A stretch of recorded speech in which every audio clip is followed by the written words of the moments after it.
Okay, it's Friday, a week after I did my max test after the base cycle on Smolov. Um, so I ran into a little trouble. If you saw the video of 500, which I'll try to put at the end of this video as well, if you saw that, it went pretty quick. It actually felt really good. It moved very fast, much more than I expected. I started off the base cycle with all my percents set off of 405, which was fairly accurate at the time. Like I said, I was coming back from a couple injuries, had some things going on with the back. I hadn't been squatting very heavy. I built my way back up using a ton of reps. I'll get into that in another video sometime. I think I might have had another, I don't know, anywhere from 15 to 20 pounds or so the day I did the 405. So that was a good number to start at, like I said, because everyone says to scale it back a little bit, especially if you're not used to the intensity and the volume of Smolov. So 405 was right on the money. I made it through the 3 weeks of squatting 4 times a week on the base cycle, hit all my numbers, took the week off, went in on Friday, warmed up very easy, and I went 405, and it felt heavy, like it just always does, I guess. It moved quick enough for me to jump to 455, which felt better than the 405, which was great. A couple of people standing around watching said that it was ridiculously fast and I should go for 495. So I can't stop there. I got to throw on them little 2.5s and get a nice even 500. The little issue I ran into was in my left quad.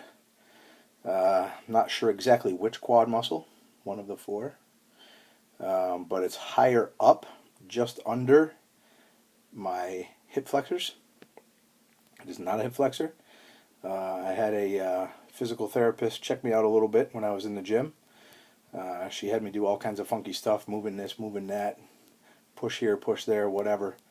And she said absolutely, definitely a quad muscle.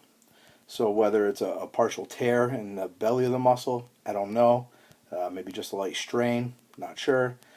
Either way, I went in to do my speed work and my box jumps during the switching phase on Tuesday, and I got through my speed squats, but I felt that issue immediately, even with the bar.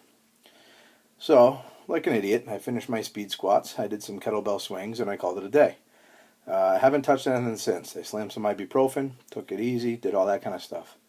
Now, my big dilemma is I really feel like that 2-week introduction phase or prep phase that I did way back in the beginning was of great value, and I mentioned that before. I think this switching cycle would also be of great value. So it's bumming me out a little bit that I'm not able to do it the way I want. But the last thing I think that quad needs right now is a bunch of explosive movements trying to go as fast as possible, or a couple of big negatives, which this part of the program also recommends. 1 to 2 negatives per week. Well, if you're doing a negative, a good place to start is around 10% of your max. I don't think it would take kindly to loading up 550 and dropping it down into the hole. I don't know. It just doesn't sound like a good idea. So I'm going the other way a little bit, and I'm letting it rest. Ibuprofen, slamming some extra protein, that whole 9. I'm hoping that that allows me to get through the next 4-week intense cycle.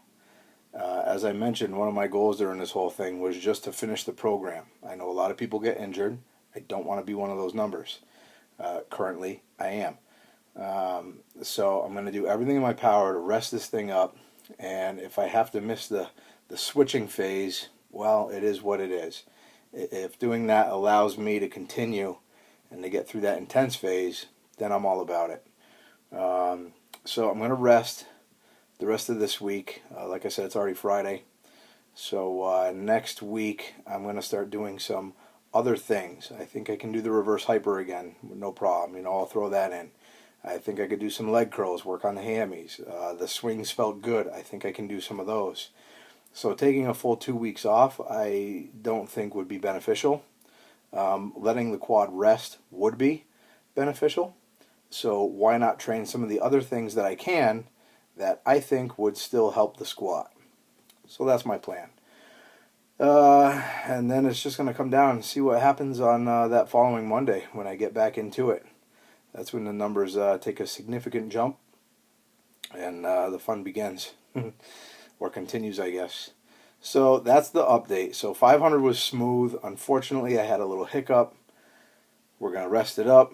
We're going to train some hammies, train some low back, see if I can keep those things moving, keep the blood in there, all that kind of stuff, as to not completely detrain during this 2 weeks. If miraculously it feels better, yes, I'll try and throw in some jumps, maybe another round of speed squats or something. Right now I don't see that happening, so I'd really rather just focus on letting it heal up. So, again, listen to your body. Take the right precautions. Get some extra rest. If it's talking to you, don't ignore it. Change things around. Don't be a slave to that program. You got to sometimes work with it a little bit and tweak it. So that's what I'm going to do. I'm not going to have much to talk about until the following Monday when I fire up the intense cycle. So until then, I'll be eating, I'll be resting, I'll be letting that thing recover. So stay tuned, and we'll see if we can plow through that intense cycle. Maybe, just maybe, get a little something new. Hope so. Have a great New Year.